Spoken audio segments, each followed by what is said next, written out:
Selamat siang, Shalom. Salam damai sejahtera dalam kasih Tuhan Yesus Kristus. Saya juga ingin menyapa setiap pemirsa live streaming dimanapun mereka berada, Anda berada saat ini, baik di Indonesia maupun di luar Indonesia. Bapak Ibu Saudara, saya ingin menyapa pada siang ini juga bagi Bapak Ibu yang baru pertama kali hadir beribadah di gereja Happy Family Center. Jika ada dengan hormat saya boleh minta sudah mengangkat tangan, ada yang baru pertama kali hadir. Saudara, nanti dari Happy Family Center Pak Asyir akan memberikan love gift, kenang-kenangan bagi saudara yang baru pertama kali. Ada? Oh, semua sudah jemaat yang setia. Mari sudah di akhir zaman ini kita berlomba-lomba menjadi sangkakala itu sendiri ya. Untuk meniupkan trompet kasih karunia Tuhan bahwa sungguh hanya karena kemurahan Tuhan kita boleh diselamatkan. Amin. Bapak Ibu Saudara sekalian, di masa yang semakin sulit ada banyak orang berkata bahwa bisnis sekarang merosot bukan hanya di Indonesia tapi mendunia. Tetapi Bapak Ibu Saudara, bagi orang-orang yang percaya kepada Kristus, dia memberikan satu janji yang luar biasa. Yeremia pasal 17 berkata, diberkati orang yang mengandalkan Tuhan. Amin. Dia akan seperti pohon yang ditanam di tepi air. Air itulah firman yang bisa menghidupkan kita, saudara, membangkitkan semangat kita. Air hidup itu juga adalah Kristus Yesus. Dan ketika kita merambatkan akar-akar kehidupan kita ke tepi batang air, firman Allah itu sendiri. Firman Tuhan menjanjikan ia tidak akan mengalami datangnya panas terik. Daunnya tetap hijau, tidak khawatir dalam tahun kering. Dan tidak berhenti menghasilkan buah. Amin. Itu sebabnya Bapak Ibu Saudara sekalian, di minggu yang terakhir di bulan Mei masih dengan subtema blessings in the desert. Bagaimana kita dijanjikan melihat berkat-berkat di tengah padang gurun. Saya mempersiapkan merenungkan kebenaran firman. Saya mengambil tema pada siang ini adalah how to conquer the desert. Bagaimana kita bisa menaklukkan padang gurun. Kalau saudara pernah pergi ke Dubai, ke Mesir, atau ke negara-negara Timur Tengah yang memiliki padang gurun. Seperti tidak ada kehidupan, tidak ada yang bisa tumbuh di sana. Tetapi ajaib saudara, di tengah padang gurun Tuhan menciptakan oasis, sumber mata air. Dan biasanya di mana ada oasis, di situ di sekeliling tempat itu akan ada kehidupan. Nah, hari ini sudah kita akan lihat satu kebenaran firman. Bagaimana kita menaklukkan padang gurun dalam hidup. Padang gurun berbicara kekeringan, kesulitan, persoalan. Apakah itu di tengah pekerjaan, bisnis yang merosot. Atau mungkin sudah dalam hidup rumah tangga. Sepertinya masalah tidak selesai-selesai. Terus menerus ya, masalah silih berganti datang. Atau saudara, padang gurun buat sebagian orang adalah sakit penyakit atau bencana, kecelakaan atau apa saja yang mungkin tidak menyenangkan kehidupan kita. How to conquer the desert. Bagaimana kita bisa menaklukkan padang gurun. Yang pertama sudah kita harus tahu lebih dulu apa yang menjadi penyebab kenapa kita alami padang gurun. Kenapa kita alami kekeringan, kenapa kita alami persoalan. Dan jika saudara kita juga melihat penyebabnya, kita juga bisa melihat akibat daripada padang gurun kekeringan yang terjadi dalam kehidupan kita. Mari kita membuka di dalam Mazmur pasal 107 ayat yang ke-10 sampai dengan ayat 12. Pastor Rizno nanti boleh membantu menolong membaca ayat-ayat ini secara bergantian. Mazmur pasal 107 ayat 10 sampai dengan ayat 12 dan ayat 17 sampai dengan ayat 18. Kita akan baca secara bergantian. Saya akan lebih dahulu membaca ayat 10. Bapak Ibu sudah membaca ayat 11 dan demikian kita bergantian membacanya. Ada orang-orang yang duduk di dalam gelap dan kelam, terkurung dalam sengsara dan besi. Karena mereka memberontak terhadap perintah-perintah Allah dan menista nasihat yang maha tinggi. Maka ditundukkannya hati mereka ke dalam kesusahan, mereka tergelincir dan tidak ada yang menolong. Maka ayat 17. sebab kelakuan mereka yang berdosa, dan disiksa oleh sebab kesalahan-kesalahan mereka. Mereka muak terhadap segala makanan, dan mereka sudah sampai pada pintu gerbang maut. Kita yang percaya firman Tuhan berkata, amin. Firman Tuhan berkata, yang berbahagia itulah yang mendengarkan firman Tuhan, menyimpan dalam hati, dan dengan setia melakukan di dalam kehidupan. Bapak, Ibu, Saudara, padang gurun, kekeringan, persoalan yang berat yang sepertinya tidak ada jalan keluar. Jika dengan jujur sudah kita mau renungkan, seringkali lebih banyak adalah karena kesalahan kita sendiri, kelalaian kita, kecerobohan kita. Firman Tuhan dengan jelas tadi saya baca di ayat 10 dikatakan ada orang-orang yang memberontak terhadap perintah Allah, rebel against the words of God. Sudah tahu perintah Tuhan, masih memberontak. Firman Tuhan berkata kalau sudah tahu masih memberontak, wah pukulannya lebih berat daripada yang tidak tahu. Tetapi Tuhan juga seringkali udah beri kepada manusia itu hati nurani, saudara. Untuk kita hidup benar di dalam keluarga, suami, istri, saling menghargai, mengasihi, tidak saling berkhianat. Di dalam pekerjaan, bisnis, Tuhan mau kita juga walaupun masa yang semakin sulit, saudara tidak melakukan bisnis kotor, jujur, menipu, menjatuhkan orang lain. Bapak, Ibu, Saudara, saya yakin jika itu terjadi dalam hidup kita, kita sedang meminimalkan padang gurun boleh terjadi dalam kehidupan kita. Apa yang terjadi sudah kita baca dalam firman Tuhan. Ada orang-orang yang bukan hanya saja memberontak terhadap perintah Allah. Artinya sudah tahu masih memberontak. Tetapi juga dikatakan menghina nasihat dari yang maha tinggi. Scorning the counsel of the most high. Bapak, Ibu, Saudara sekalian, ada orang-orang yang sedang menghadapi persoalan di dalam rumah tangga. Seringkali mereka memilih tidak mau konseling, apalagi kepada hamba Tuhan yang mungkin memberikan prinsip-prinsip kebenaran firman. Mereka mungkin berkata begini, oh udahlah kalau lagi masalah kayak begini jangan datang sama hamba Tuhan. Pasti gak boleh cerai, pasti. Wah ya, pasti disuruh rujuk, udah tahu lah, udah tahu.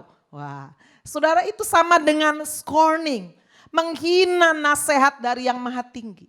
Mereka memiliki satu keinginan sendiri. Mereka sudah punya keputusan sendiri. Itu sebabnya Bapak, Ibu, Saudara, berapa banyak seringkali dalam hidup ini. Keputusan-keputusan yang salah terjadi dalam hidup ini. Awalnya akibatnya ketika kita mengambil keputusan yang salah. Sepertinya kita merdeka. Udahlah enak cerai. Udahlah enak mungkin saudara gak bayar utang ya. Supaya udahlah kita lebih baik lari aja ke luar negeri. Udah gak bisa bayar daripada dikejar bank dan sebagainya. Sepertinya kita merdeka, bebas, lepas sementara. Tetapi Bapak, Ibu, jangka panjang. Firman Tuhan berkata orang itu duduk di dalam gelap dan kelam. Seperti tidak ada terang dalam hidupnya. Dikejar oleh rasa bersalah. Dihantui oleh rasa bersalah. Orang itu dikatakan terkurung di dalam sengsara dan besi. Mengalami kesusahan, tergelincir sampai tidak ada yang menolong. Bapak, Ibu, Saudara sekalian. Kita membaca, saya mengangkat satu contoh di dalam Alkitab. Seorang raja Israel yang seharusnya tahu perintah-perintah Tuhan. Tapi dia memilih untuk memberontak terhadap perintah Allah. Namanya adalah Raja Ahab. Di dalam 1 Raja-Raja 16 ayat 30 dikatakan Ahab bin Omri melakukan apa yang jahat di mata Tuhan lebih daripada semua orang yang mendahulunya. Jadi dibandingkan raja-raja lain, raja ini paling jahat. Saudara, untuk menyempurnakan kejahatannya, dia pilih istri yang juga dari negara asing, saudara, yang punya penyembahan kepada dewa-dewa. Nama istrinya Isabel. Tambah kawin sama istri yang gak takut Tuhan, tambah jahat lagi. Dia membuat patung Asyera, lalu kemudian dikatakan sehingga dia menimbulkan sakit hati Tuhan. 1 Raja 16 ayat 33. Bapak, Ibu, penyembahan kepada Allah yang lain menimbulkan sakit hati Tuhan. Dan seringkali saudara kita tidak menyadari bagaimana kutuk terhadap penyembahan berhala, penyembahan kepada ilah-ilah lain. Itu bisa menurun kepada keturunan kedua, ketiga kata firman Tuhan. menimbulkan sakit hati di mata Tuhan. Daripada semua orang yang mendahuluinya. Apa yang dilakukan oleh Ahab tidak hanya berhenti kepada dirinya, istrinya, anak-anaknya. Tetapi dia bahkan bisa mempengaruhi luar biasa seluruh bangsa Israel. Meninggalkan Tuhan, meninggalkan jalan Tuhan. Semua menyembah Baal, dewa-dewa, kejijikan dan kefasikan. Saudara sekalian, apa hasilnya kita bisa melihat bagaimana dikatakan di dalam ayat 21 1 Raja 18. Elia mendekati seluruh rakyat itu dan berkata, berapa lama lagi kamu itu berlaku timpang, bercabang hati. Kalau Tuhan itu Allah, ikuti dia. Kalau itu Baal, ikuti dia. Tapi rakyat enggak menjawab sepatah kata pun. Karena mereka hatinya sudah mendua semua. Saya berharap di tempat ini tidak ada yang hatinya mendua. Tuhan Yesus mau supaya masuk surga. Tapi gimana nih masa yang sukar?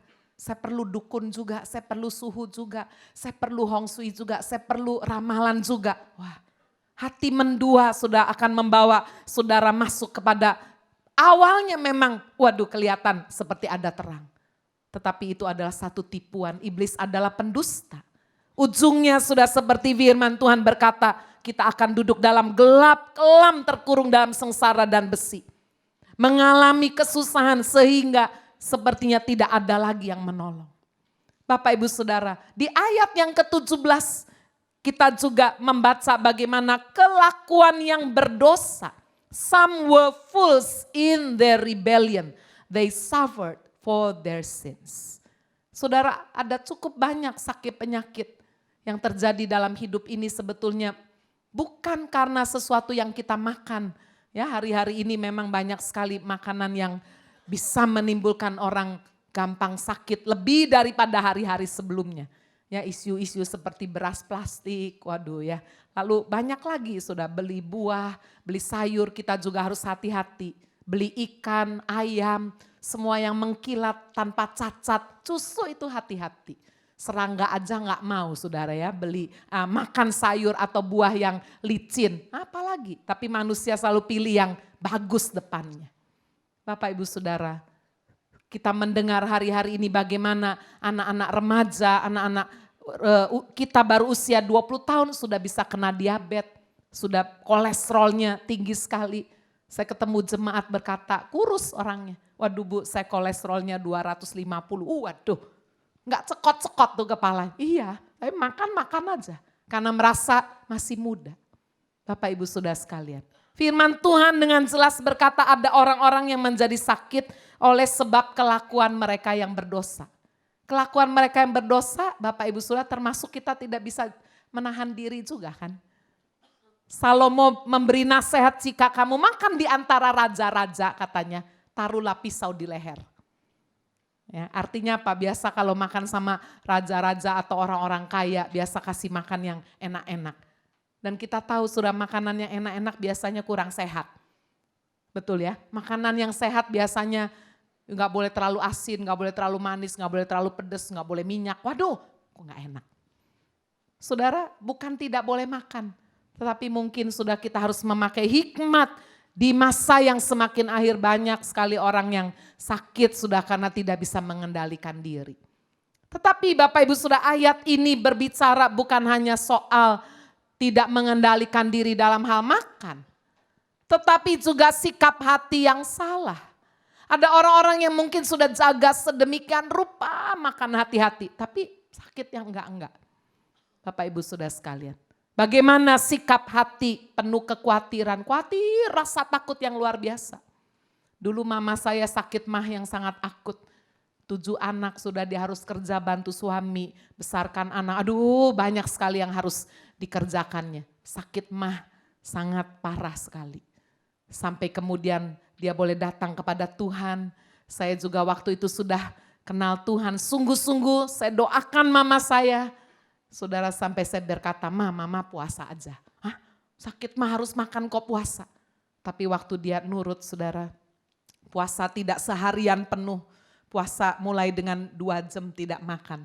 Oh Bu puasa kok 2 jam. Habis dia biasanya sejam sekali harus makan. Dan dia merasa sudah ketika dia berpuasa, Dia pakai waktu berdoa, baca Alkitab, naik puasa 3 jam sampai puasa setengah hari. Penyakit mah disembuhkan. Berarti itu dari dalam.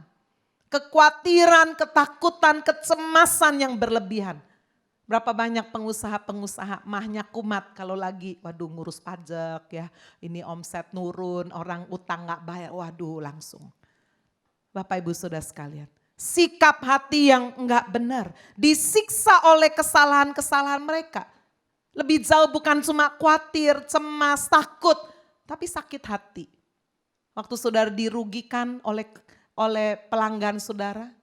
Ya, saudara diberi janji mungkin tidak ditepati. Bisa rasa sakit hati, benci, pahit saudara. Diputus pacar, waduh. Ya. Bapak Ibu Saudara sekalian, sikap hati yang salah, firman Tuhan berkata sampai mereka disiksa oleh sebab kesalahan-kesalahan mereka. Mereka muak terhadap segala makanan, mereka sudah sampai pada pintu gerbang maut. Hari ini jangan sampai padang gurun, kekeringan, persoalan sakit penyakit dalam hidup ini adalah karena kesalahan kita sendiri. Karena sikap hati yang salah, sudah bisa minum vitamin, boleh pergi ke dokter yang mahal. Tapi kalau sakit hati ini enggak dibereskan, tidak ada vitamin, tidak ada obat yang bisa menyembuhkan saudara. Amin. Mari betul-betul sudah kita melihat kebenaran firman Tuhan. Saya ingin mengambil contoh seorang raja yang pada awalnya sangat baik sekali. Namanya adalah Raja Uzia. Kalau saudara membaca di dalam 2 Tawari pasal 26. Bagaimana dia memulai saudara awal menjadi seorang raja tidak mudah. Umur 16 tahun. Coba kita lihat 2 Tawari pasal 26 ayat 1. Segenap bangsa Yehuda mengambil Uzia yang masih berumur 16 tahun dan menobatkan dia menjadi raja menggantikan ayahnya Amazia. Ayat 3. Uzia berumur 16 tahun pada waktu dia menjadi raja. 52 tahun lamanya dia memerintah di Yerusalem. Nama ibunya Yekolya dari Yerusalem. Ia melakukan apa yang benar di mata Tuhan tepat seperti yang dilakukan Amazia ayahnya. Ia mencari Allah selama hidup Zakaria yang mengajarnya supaya takut akan Allah. Dan selama ia mencari Tuhan, Allah membuat segala usahanya berhasil. Luar biasa, kita senang dengar kesaksian seperti ini. Seorang yang masih muda belia dan merasa sangat lemah, mengandalkan melekat sama Tuhan. Sampai Tuhan buat begitu berhasil. Tetapi Bapak Ibu sudah berapa banyak dalam hidup ini. Jauh lebih sulit saudara untuk kita maintain. Untuk kita memelihara hati. Supaya tetap setia, tetap rendah hati, tetap melekat mengandalkan Tuhan. It's not easy. Firman Tuhan berkata saudara pada waktu Raja Uzia sudah berhasil namanya sampai termasyhur ke Mesir. Dia menjadi sombong. Dia tidak bisa lagi ditegur oleh imam-imam. Dia merebut hak imam, apa yang seharusnya tugas imam dia rebut. Sudah dia merasa dia paling tinggi, merasa gak ada lagi orang yang bisa menasehati dia. Bapak Ibu Saudara, sikap hati yang salah. Bagaimana kemudian hasilnya tidak pandang bulu apakah dia orang yang dulunya melekat kepada Tuhan. Tetapi Bapak Ibu ketika kita berubah setia. Ketika sikap hati kita berubah. Iblis itu sangat licik dan jahat. Siapapun yang keluar dari jalan Tuhan. Tidak peduli siapapun apapun kedudukannya. Bagaimanapun latar belakangnya. Serohani apapun dia. Itu disikat habis saudara oleh iblis. Benar saudara. Itu sebabnya kita jangan main-main. Kita lihat apa yang dialami oleh Raja Uzia. Firman Tuhan di dalam 2 Tawari 26 ayat 17. Tetapi Imam Azaria mengikutinya dari belakang bersama 80 imam Tuhan. Orang-orang yang tegas. Saudara dalam hidup ini kita perlu punya penasehat. Kita perlu punya orang-orang yang masih bisa menegur kita. Benar. Apakah saudara seorang pemimpin, orang tua, mungkin sudah sepuh, sudah punya cucu. Siapa yang mau menasehati? Sudah punya kedudukan yang paling tinggi. Siapa yang berani menasehati? Bapak Ibu Saudara. Seandainya pun ada, lihat. Uzia punya 80 imam Tuhan, orang yang tegas. Tetapi kalau sikap hati sudah berubah. Bapak Ibu Saudara, siapa yang bisa menghancurkan hati yang sangat keras? Dikatakan mereka berdiri di depan Raja Uzia dan berkata kepadanya, "Hai Uzia, engkau tidak berhak membakar ukupan kepada Tuhan. Hanya imam-imam keturunan Harun yang telah dikuduskan yang berhak membakar ukupan. Keluarlah dari tempat kudus ini karena engkau telah berubah setia." Berubah setia. Saudara, orang berubah itu gampang sekali loh. Berubah jadi baik susah. Betul saudara. Saudara jangan senang dulu kalau ada artis bertobat. Bu, ayo panggil kesaksian, ayo panggil. Bu, itu pengusaha itu bertobat, ayo panggil Bu, panggil. Sabar, baru berapa lama? Baru 3 bulan, tunggu. Bu itu lu Bu, dulu penjudi hebat Bu, dia waduh dulu narkoba. Ya berapa lama baru bertobat? Setengah tahun, tunggu. Wah sudah gereja lain undang saya enggak tergoda. Tunggu saudara. Orang berubah jadi baik itu enggak gampang. Tunggu saudara, 1 tahun, 2 tahun, 3 tahun, coba. Masih tetap baik apa? Enggak. Apalagi sudah kalau keluaran dugem-dugem itu bertobat. Waduh tunggu. Gampang sekali balik. Narkoba, waduh. Sudah biasa saudara hidup dalam perjinan. Bu bertobat Bu, suruh bersaksi. Tunggu. Firman Tuhan jelas berkata apalagi mengangkat orang untuk menjadi pemimpin pelayan Tuhan. Sabar. Bu tapi dia dokter lu Bu, dia insinyur, dia kaya lu Bu. Oke. Jangan memilih orang saudara hanya karena duit. Amin. Ya. Gampang sekali saudara orang itu berubah lagi. Bapak Ibu saudara, berubah baik tidak mudah. Membutuhkan waktu benar-benar. Tetapi saudara orang berubah rusak gampangnya setengah mati. Saya sering dengar saudara jemaat saya menangis. Aduh Bu gak sangka suami saya itu baik polos. Udah begitu dapat order saudara pindah ke Jakarta pekerjaannya. Gak sampai setengah tahun, rusak. Istrinya berkata, "Papa ini gak takut Tuhan, udah jangan ngurus." Wah ya, duitnya memang tambah banyak saudara. Tapi berubah setia, gampang luar biasa. Saya waktu baca ini, Uzia, umur 16 tahun itu muda sekali. Dia mengalami pasti pertolongan Tuhan yang luar biasa. Tetapi Bapak Ibu, musuh yang terbesar di dalam hidup ini adalah diri sendiri. Ketika orang sudah puji-puji kita, waduh kamu hebat, kamu muda-muda udah sukses, wah kamu hebat ya jadi juara, wah kamu hebat ya semua pada merosot bisnisnya, kamu di atas terus hebat. Nah hati-hati itu sudah. The greatest enemy is in myself, in yourself dalam diri kita. Raja Uzia tidak bisa mengalahkan saudara kesombongan di dalam dirinya. Dia jatuh dalam kesombongan. Dan saudara apakah Tuhan berkata, oh ya saya ingatlah dulu dia baik. Enggak lu saudara. Tuhan ingin seperti itu, ingin beri kesempatan. Tapi iblislah yang tidak kenal belas kasihan. Saudara jangan lupa bahwa iblis itu adalah penuduh. Kalau saudara membaca di dalam Wahyu pasalnya yang ke-12 ayatnya yang ke-10b. Dikatakan pendakwa saudara-saudara kita itu iblis. Mendakwa mereka siang dan malam di hadapan Allah kita. Jadi Tuhan sih maunya menolong saudara. Tapi iblis lu mendakwa. Tuhan akan berkata tapi dia dulunya baik lu, dia melekat dulu ibadah lu, dulu melayani oke, tapi sekarang gimana? Sekarang dia sombong, dia tidak takut Tuhan, dia tidak mengandalkan Tuhan dan firman Tuhan berkata Yeremia 17 terkutuklah orang yang tidak mengandalkan Tuhan, yang hatinya jauh dari Tuhan. Gimana saudara? Iblis itu pendakwa. Dan kalau saudara baca akhir hidup dari Raja Uzia mengenaskan, menyedihkan, hancur luar biasa. Ketika dia ditegur bukannya dengan rendah hati, sudah dia menerima teguran itu. Firman Tuhan berkata Uzia dengan bokor ukupan di tangannya, ayat 19, untuk dibakar menjadi marah. Sementara amarahnya meluap terhadap para imam, timbullah penyakit kusta pada dahinya di hadapan para imam di rumah Tuhan dekat mezbah pembakaran ukupan. Waduh, sudah kena penyakit kusta, orang Israel anggap itu najis, harus diusir walaupun dia raja lu sudah, enggak peduli. Bapak Ibu saudara, dunia ini kejam sekali, termasuk dalam kekristenan. Benar enggak saudara? Coba kalau ada hamba Tuhan lagi naik daun, wah semua saudara rebutan, pingin ketemu dia, pingin foto, ajak makan, wah. Tunggu sudah. Begitu dia melakukan kesalahan. Waduh, dicaci, maki, dikritik. Wah, udah luar biasa. Kejam sudah dunia ini.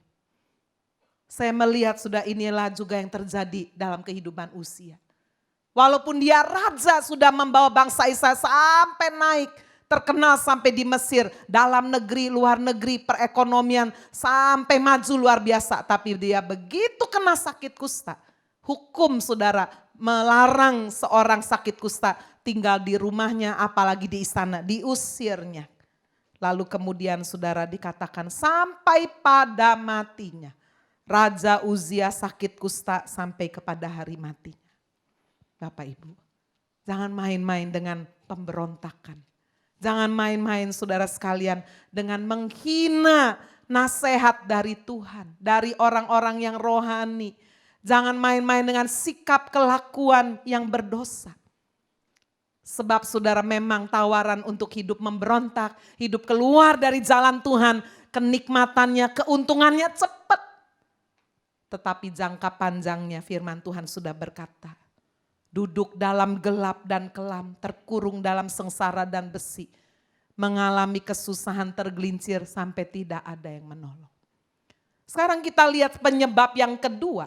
Tidak semua persoalan saudara karena kesalahan sendiri, karena kelalaian, karena kecerobohan. Tapi bisa juga karena keadaan yang sulit. Yang diizinkan Tuhan terjadi dalam hidup ini.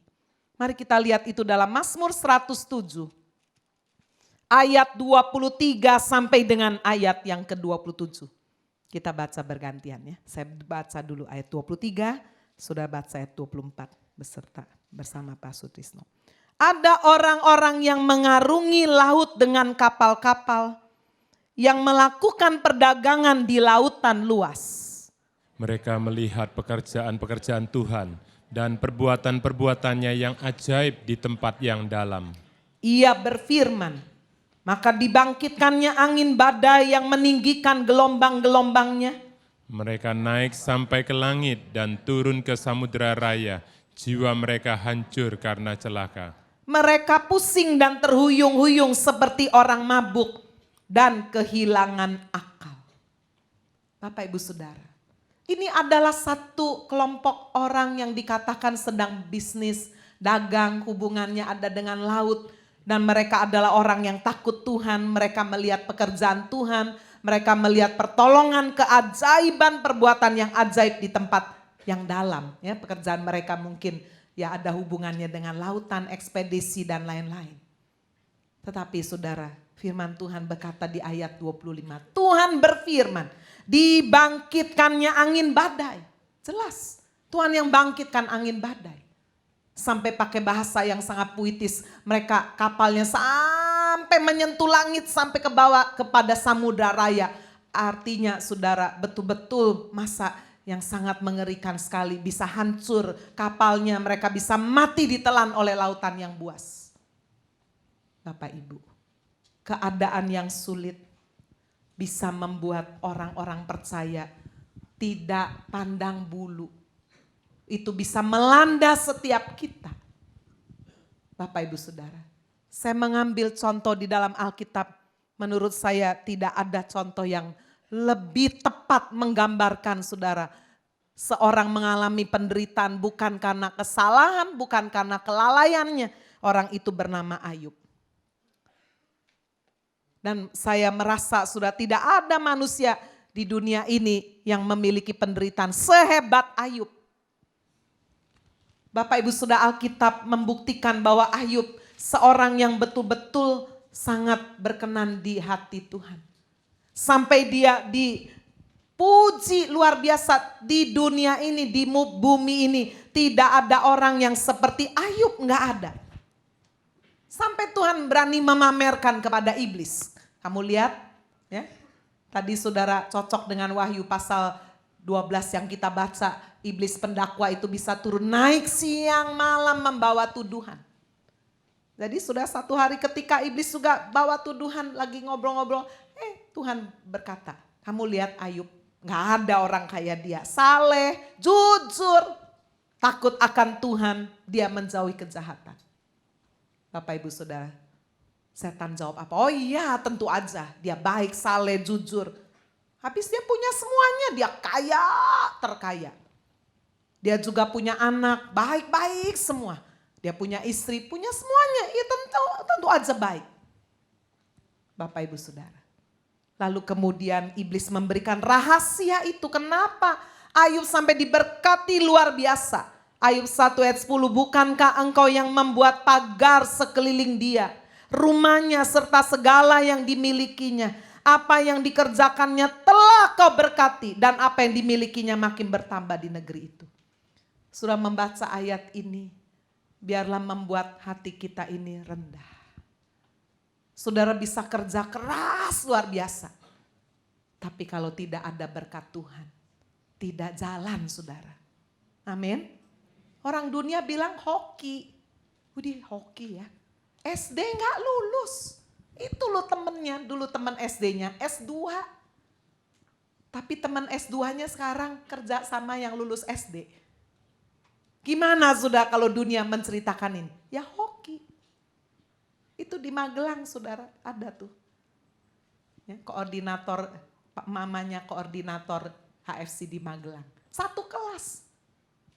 Setelah lulus semuanya, satunya saudara jadi bos, satunya jadi supir. Satu kelas. Benar saudara. Ya, saya kalau ke Magelang pasti diantar. Namanya Pak Untung, belum tentu beruntung saudara ya. Pak Untung ini loh, dulu teman sekelas saya. Loh kok nasibnya beda saudara. Bapak Ibu Saudara, orang dunia bilang apa? Luck. Ya. Untung, udah pakai nama untung tetap kurang beruntung juga kan. Tapi saudara lihat, setan memberi rahasia ini. Ayub itu bisa kaya sekali karena engkau memberkati dia. Karena apa yang dikerjakannya engkau pagari, engkau lindungi, tentu aja. Dan Ayub memang seorang yang saleh, dia selalu berdoa buat keluarganya, buat usahanya, pekerjaannya, anak-anaknya. Jangan pernah remehkan doa. Benar Bapak Ibu Saudara. Di masa, apalagi di masa yang semakin sulit. Saya enggak setuju kalau saudara berkata, Bu sorry masa yang semakin sulit, saya mau semakin rajin kerja. Sorry saya mulai sekarang kurang bisa berdoa. Salah saudara. Saudara bisa kerja keras dapat sesuatu, tapi siapa yang bisa mempertahankan, melindungi apa yang saudara kerjakan? Hanya Tuhan. Amin. Saudara dapat banyak, tapi kalau di situ tidak ada berkat, udah dapat banyak, dirampok orang ya apa? Diciak orang gimana? Itu sebabnya rahasia ini penting sekali. Setan sendiri nih bicara. Engkau yang membuat pagar sekeliling dia, rumahnya, serta segala yang dimilikinya. Jangan sombong. Saudara-saudara sekalian, sampai Tuhan keluar dari mulutnya. Dan ketika iblis berkata, ulurkan tanganmu, jamalah segala yang dipunyainya. Ia pasti mengutuki engkau. Begitu Tuhan keluar, saudara, satu perkataan. Izin, saudara, silahkan. Segala yang dipunyainya ada dalam kuasamu. Hanya jangan kau mengulurkan tanganmu terhadap dirinya. Wah langsung. Inilah saudara yang seringkali menjadi penyebab kenapa saudara orang tiba-tiba bisa mengalami bencana. Dalam pekerjaan, ekonomi, dalam hidup rumah tangga, dalam kesehatan. Saudara mungkin sudah jaga hidup baik-baik. Saudara sudah bisnis hati-hati masih bisa ditipu orang, diciak orang. Saudara sudah berdoa, saudara sudah pagari, bentengi, saudara sudah lakukan semua itu. Tapi lihat Ayub. Saudara sekalian dia kehilangan harta, kekayaan, dijara, dirampas. Nanti saudara baca itu Ayub 1 ayat 14 sampai 15. Sebagian saudara sekalian kekayaannya berupa binatang-binatang dihancurkan dengan bencana alam. Juga mematikan 10 anaknya. Saya pernah melayani seorang ibu saudara yang anaknya mati, hampir gila. 1 anak, padahal dia punya 3 anak, 1 anak mati, hampir gila. Saudara bisa bayangkan punya anak 10-10-10-nya mati. Saya yakin istrinya Ayub ini hampir gila, stres, depresi. Tetapi Bapak Ibu, sepertinya belas kasihan tidak ada dalam hidup Ayub pada waktu itu. Ayub masih ditimpa bara yang busuk dari kepala sampai kaki. Mukanya sudah bukan cuma keluar jerawat, tapi keluar bara-bara, borok-borok, keluar darah, keluar nanah. Sampai sahabatnya dari jauh nggak kenal. Siapa ini? Nggak kenal. Begitu hebat penyakit yang diderita Ayub. Sampai istrinya dekat pun jijik. Istrinya depresi nih, 10 anak mati, sedih luar biasa.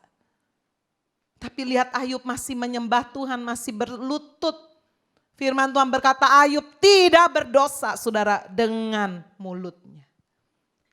Bapak Ibu Saudara, nanti di bagian yang kedua kita lihat.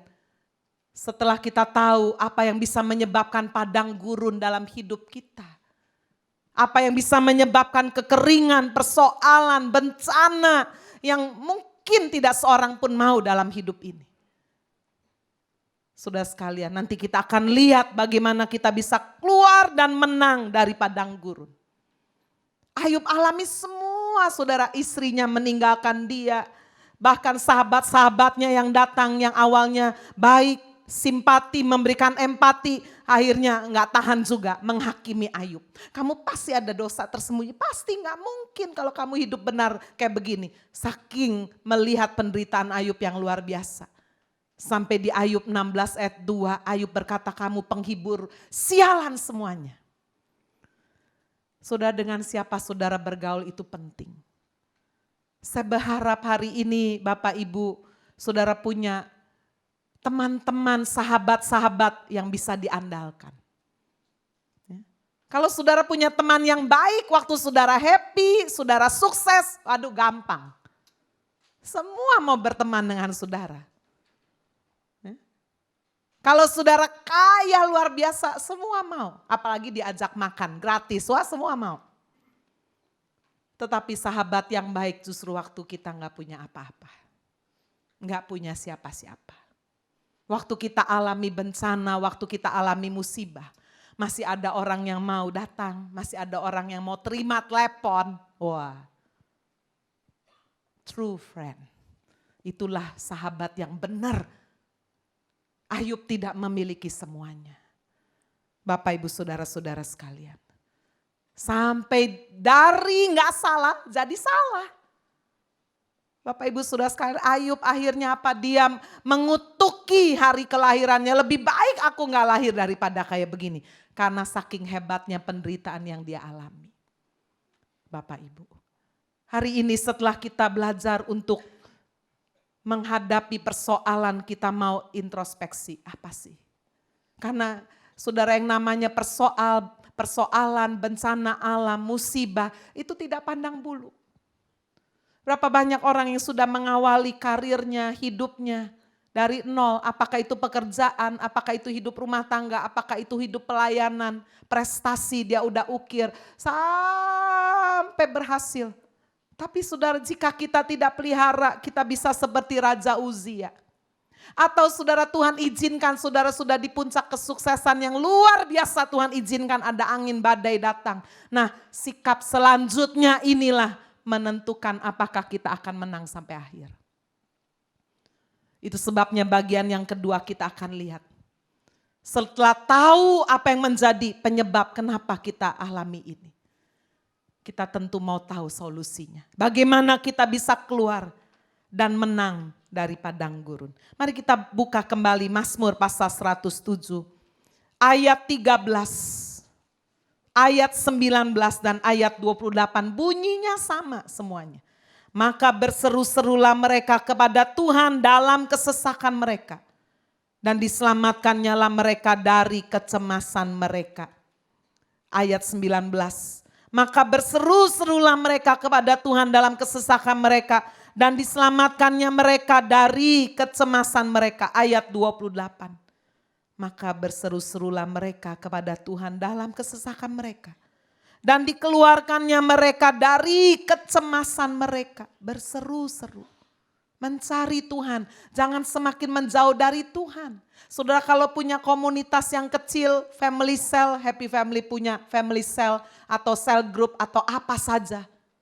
Bapak Ibu Saudara, sangat penting sekali. Sehingga ketika masa yang sangat sulit, saudara tidak tiba-tiba hilang. Loh, orang itu kemana ya? Kok nggak ke gereja, nggak ibadah? Dia lagi kecewa Bu, bisnisnya lagi hancur. Dia lagi marah Bu sama Tuhan, dia lagi pahit. Bisa begitu. Tapi kalau saudara punya satu kelompok yang baik, mendukung, mendoakan saudara. Saudara bisa menjadi kuat. Berseru-seru kepada Tuhan. Jika penyebab dari padang gurun adalah karena kesalahan, kelalaian kita sendiri, kecerobohan, maka kita harus bertobat dulu. Itu kita harus lewati. Sebab firman Tuhan Yesaya 59 ayat 1 sampai 2 berkata saudara bahwa Tuhan tidak mungkin bisa menolong jika dosa masih tetap kita jalankan. Yesaya 59 ayat 1 dan 2. Sesungguhnya tangan Tuhan tidak kurang panjang untuk menyelamatkan dan pendengarannya tidak kurang tajam untuk mendengar. Tetapi yang merupakan pemisah antara kamu dan Allahmu ialah kejahatanmu. Dan yang membuat dia menyembunyikan diri terhadap kamu sehingga ia tidak mendengar ialah segala dosamu.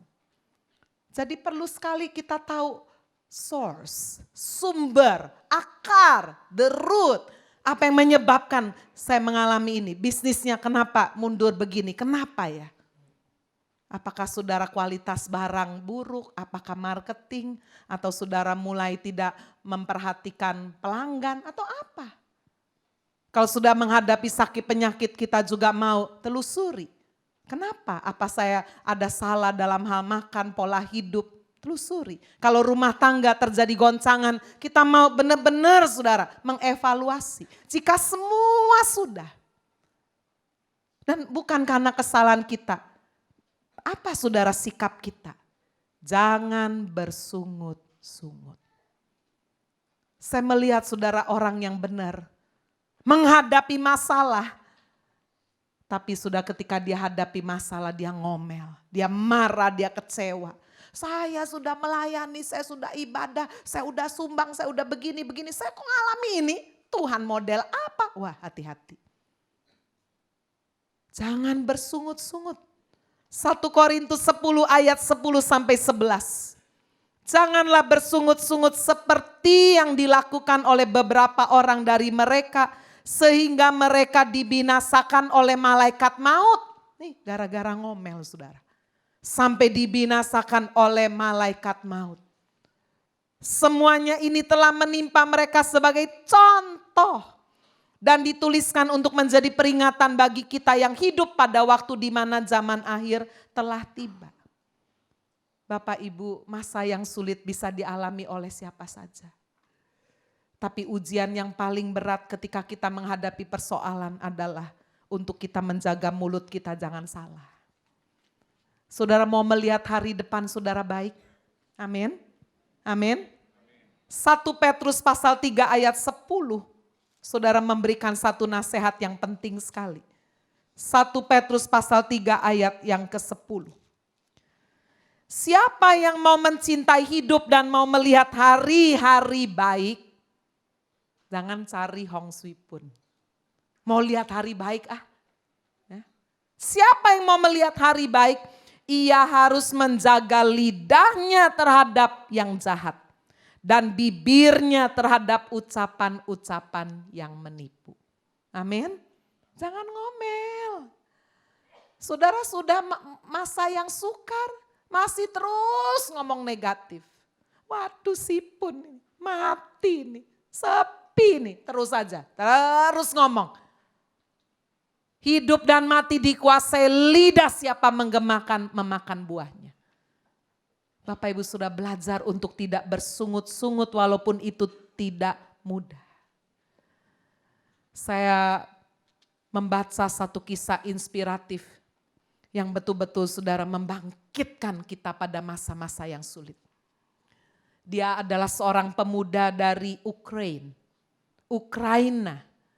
Pada usia 16 tahun saudara dia bersama ibunya nekat pindah ke Amerika. Ukraina, Eropa Timur itu daerah miskin. Sampai sekarang saudara masih. Kalau saudara pergi ke Eropa Barat, Paris, banyak copet. Ya, sering banyak yang hilang dompet turis itu biasanya dari Eropa Timur. Jadi sudah pemuda ini, remaja ini datang sama mamanya ke Amerika untuk mengejar mimpi. Tetapi sudah bukan kehidupan yang lebih baik yang dia terima. Usia 17 tahun, dia hanya bisa makan dari jatah pemerintah, nyaris menjadi gelandangan. Tidurnya beratapkan langit, tanah beralaskan tanah. Untuk bertahan hidup sudah dia bekerja sebagai tukang-tukang bersih supermarket. Tapi yang hebat saudara, pemuda ini tidak putus asa. Dia lakukan semuanya dengan gigih tanpa rasa malu. Tapi hidupnya saudara semakin hancur ketika mamanya didiagnosa sakit kanker. Mereka bertahan hidup hanya dengan tunjangan kesehatan seadanya. Sampai kemudian saudara dia bisa berjuang dan bisa kuliah di San Jose University. Tapi kemudian saudara setelah dia kuliah beberapa tahun, dia memilih drop out. Karena dia lebih suka belajar programming secara otodidak, belajar sendiri. Dan saudara karena keahliannya, betul-betul dia suka di bidang komputer sebagai programmer. Akhirnya dia bekerja sebagai engineer di Yahoo. Ya, kita semua tahu. Dia bekerja di sana selama 10 tahun. Hidupnya sudah lebih baik. Sampai dia berjumpa dengan seorang teman akrab sekali, punya visi mimpi yang sama, namanya Brian Acton.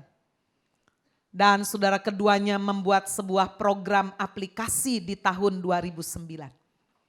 Keluar dari Yahoo, dan pada waktu itu perusahaan saudara yang sedang menanjak sekali popularitasnya adalah Facebook.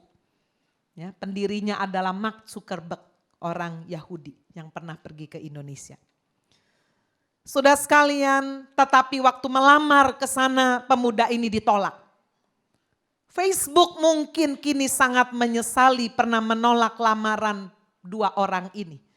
Karena setelah hidup beberapa tahun, ternyata program aplikasi mereka justru dibeli oleh Facebook dengan harga sangat fantastis, 19 miliar dolar US. Nilainya sekitar 250 triliun. 1 triliun itu 1.000 miliar. Bayangin sudah dari seorang yang tidak punya alas tempat tinggal. Menjadi orang yang super kaya luar biasa. Siapa pemuda itu? Namanya adalah Jan Koum. Coba kita lihat fotonya. Ini sudah orang Ukraina. Sekarang dia menjadi triliuner. Kaya luar biasa. Tetapi Bapak Ibu sudah sekalian, perusahaan yang dibangunnya yang sangat fenomenal namanya adalah WhatsApp. Oh ya, kita tahu semua. Ini sudah Jan Koum. Bapak Ibu saudara-saudara sekalian, beberapa waktu yang lalu Jan Koum melakukan satu ritual untuk dirinya sendiri yang mengharukan. Dia datang ke tempat di mana dia dulu saat berusia 17 tahun setiap pagi antri dapat jatah makanan dari pemerintah. Ia menyandarkan kepalanya ke dinding tempat dia dulu antri, mengenang saat-saat yang sulit, bahkan untuk makan saja dia tidak punya uang. Air matanya meleleh, dia tidak pernah menyangka perusahaannya diberi nilai sangat tinggi. Sekarang dia hidup sudah bukan saja sebagai orang yang sangat sukses, tapi juga menjadi seorang yang sangat sosial. Bapak Ibu Saudara, this is life. Hari ini kalau saudara ada di bawah, saudara jangan putus asa dan berkata, waduh mati ini. Udah gak ada harapan. Berjuang. Tetap melakukan bagian kita. Jangan bersungut-sungut, apalagi kita anak Tuhan, kita bisa minta hikmat Tuhan. Amin. Yakobus pasal 1 ayat 2 berkata, saudara-saudaraku, anggaplah sebagai suatu kebahagiaan apabila kamu jatuh ke dalam berbagai-bagai pencobaan. Saya kira nggak ada orang yang senang menghadapi persoalan, masalah nggak ada. Tetapi kalau saudara berani, sudah bertindak lain daripada orang biasa. Firman Tuhan berkata, anggaplah sebagai suatu kebahagiaan walaupun sama sekali nggak bahagia. Ketika engkau jatuh bukan dalam satu pencobaan, berbagai-bagai pencobaan, anggaplah sebagai kebahagiaan. Sebab kamu tahu bahwa itu ujian terhadap imanmu akan menghasilkan ketekunan. Dan ketekunan itu akan memperoleh buah yang matang supaya kamu menjadi sempurna dan utuh, tidak kekurangan suatu apapun. Bagaimana kita bisa conquer, menaklukkan padang gurun. Saudara-saudara sekalian, kalau dia mengizinkan padang gurun kekeringan terjadi, pasti dia punya satu rencana di balik semua itu. Kita minta hikmat Tuhan, kita minta jalan keluar. Yakobus 1 ayat 5, Tuhan memberikan peluang itu, minta hikmat. Berarti kita harus lebih dekat kepada sumber hikmat. Kita mau sungguh-sungguh mengandalkan Tuhan. Iblis seringkali membisiki percuma, doa-doa terus gak ada gunanya. Seorang ibu datang sama saya, Bu saya punya masalah gini. Doa sudah Bu, terus doa. Amin saudara. Saya juga ngomong sama diri sendiri, saya juga udah doa kok masih belum lihat perubahan. Terus berdoa, minta hikmat. Hikmat itu kalau datang sudah tiba-tiba, aduh seperti apa ya. Kita bisa berkata Eureka, oh iya that's it. Itu saudara. Cuma kita harus sabar. Amin saudara. Ketika sungguh-sungguh saudara mau melihat bagaimana kita bisa keluar dan menang dari padang gurun. Kita mau taat terhadap perintah Tuhan. Elia adalah seorang nabi saudara yang hidup di tengah-tengah bangsa Israel yang dipimpin Raja Ahab yang semuanya sudah menyembah berhala. Elia memberikan hukuman yang dari Tuhan. Hujan tidak turun selama 3 tahun. Apakah Elia saudara diistimewakan tidak mengalami kekeringan? Alami, semua gersang, semua air jadi kering. Tapi bagaimana Tuhan punya cara yang spesial untuk melindungi, untuk memberkati Elia, inilah yang luar biasa. Tuhan berkata, pergilah dari sini, berjalanlah ke timur, bersembunyi di tepi sungai Kerit, di sebelah sungai Yordan. Engkau akan dapat minum dari sungai itu, dan burung gagak telah kuperintahkan untuk memberi makan engkau di sana. Coba, kalau saudara jadi saudara dan saya jadi Elia gimana? Semua orang lagi kelaparan, gak ada air, suruh pergi ke sungai Kerit, di sebelah timur sungai Yordan, parit kecil aja. Hah? Ya Tuhan, makannya dikasih burung gagak. Gak salah ini. Coba gimana saudara? Masa yang sukar. Burung gagak itu burung yang bukan burung yang jinak, bukan burung yang murah hati. Burung rakus minta ampun. Gak salah ini. Nah banyak kita tidak melihat mujizat di tengah kekeringan karena apa? Karena kita tidak percaya, kita tidak taat. Kita pakai cara sendiri. Hah? Masa kayak begini kita masih harus terus berdoa, masih harus terus menabur, mengembalikan persepuluhan, harus masih tetap menolong orang miskin. Gak masuk akal. Burung gagak, hah? Gak mungkin. Tapi luar biasa, itu diuji, taat atau tidak. Firman Tuhan berkata, Elia pergi dan melakukan seperti firman Tuhan. Dia ada di tepi sungai Kerit. Dia dipelihara burung gagak setiap pagi membawa roti dan daging. Saya tadi di perjalanan membayangkan daging apa ya? Yang pasti bukan daging ayam. Ya, pasti bukan daging babi juga. Karena orang Israel gak makan babi. Daging dari mana? Dagingnya sopo saudara? We don't know. Rotinya siapa? Kita tidak tahu. Pastilah dia gak mungkin bawa seekor ayam di mulutnya kan, gak mungkin. Mungkin dia bawa daging sobekan domba, ya kan orang Israel kan makan domba, makan kambing. Tapi itu dagingnya siapa? Ya gak tahu juga. Saudara mungkin Elia makan setiap pagi dan malam dikatakan bawa roti dan daging. Atau ikan kita tidak tahu. Bapak Ibu Saudara sekalian, tapi inilah cara pemeliharaan Tuhan. Impossible. It doesn't make sense. Maukah saudara mempercayainya? Think out of the box, bahkan think without the box. Kok bisa ya? Saudara setelah itu selesai tahap pertama, Tuhan kasih perintah, sekarang kamu pergilah, bersiaplah pergi ke Sarfat. Aku akan memberkati engkau melalui seorang perempuan di sana, seorang janda. Tapi begitu Elia pergi ke Sarfat nurut, dia kaget. Karena di Sarfat dia ketemu bukan janda konglomerat, janda miskin. Lagi cari kayu bakar, benar-benar udah kayak pengemis gelandangan.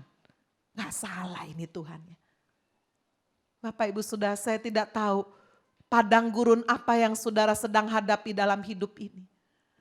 Tapi seringkali mujizat tidak datang dalam hidup ini karena ketika Tuhan sudah menunjukkan sesuatu kepada kita, kita berasumsi sendiri, kita tidak taat, kita tidak nurut. Kita memiliki diagnosa sendiri, nggak mungkin, kayak begini nggak mungkin. Akhirnya apa? Kita tidak lihat pertolongan Tuhan. Apa yang dialami oleh Elia luar biasa, dia nurut aja. Saudara, bukan hanya Elia, janda Sarfat pun. Yang begitu miskin, sudah dia hanya punya minyak sedikit, punya tepung sedikit. Tapi begitu keluar janji Tuhan melalui mulut Elia, kamu buatkan dulu aku sepotong roti yang kecil. Nanti buat untukmu dan untuk anakmu. Nanti kamu akan lihat tepung dan minyak tidak akan habis-habisnya. Sudah bisa aja janda ini bilang, hamba Tuhan bohong, pinternya aja. Ya kalau kamu memang diberkati, kamu aja minta dulu sama Tuhan, ngapain minta sama saya? Bisa aja kan begitu.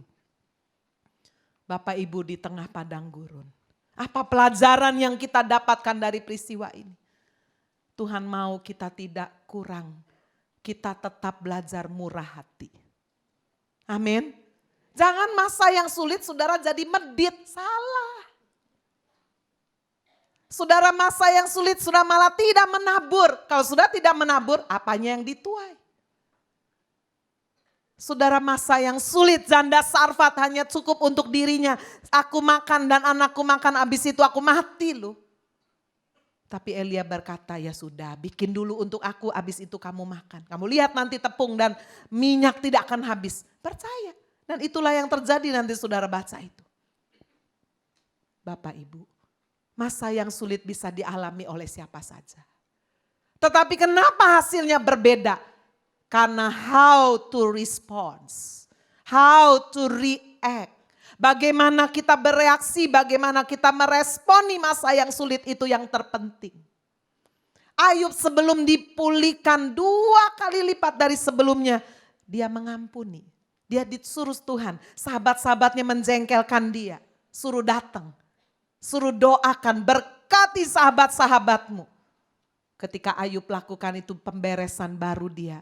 Melihat bagaimana Tuhan memulihkan 2 kali lipat sebelumnya. Yang terakhir Bapak Ibu Saudara. Bagaimana kita bisa keluar dan menang dari padang gurun. Bersabar. Kalau hari ini sudah lakukan bagian, sudah berseru, berdoa, sudah melakukan bagian saudara dengan benar, saudara taat, tetap menabur, tetap murah hati, tetap kita setia tapi belum melihat, kita tetap bersabar. Mari kita baca ayat terakhir, Yesaya 30 ayat 18 sampai 19. Sebab itu Tuhan menanti-nantikan saatnya, hendak menunjukkan kasih-Nya kepada kamu. Sebab itu ia bangkit hendak menyayangi kamu, sebab Tuhan adalah Allah yang adil. Berbahagialah semua orang yang menanti-nantikan Dia. Sungguh hai bangsa di Sion yang diam di Yerusalem, engkau tidak akan terus menangis. Tentulah Tuhan akan mengasihani engkau apabila engkau berseru-seru. Pada saat Ia mendengar teriakmu, Ia akan menjawab. Bapak Ibu Saudara, yang harus menunggu ternyata bukan hanya kita. Tuhan juga harus menanti. Semua ada waktu Tuhan. Jika kita melakukan bagian kita di masa yang sulit, masa yang kering. How to conquer the desert. Kita berseru. Kita lakukan bagian kita dengan benar. Kita mau tetap obey. Kita tetap bersabar, perseverance, ada ketekunan. Pasti tidak mungkin tidak. Kita akan melihat blessings. Kita akan melihat oase. Kita akan melihat miracle di tengah padang gurun. Amin. Tuhan Yesus memberkati kita semua.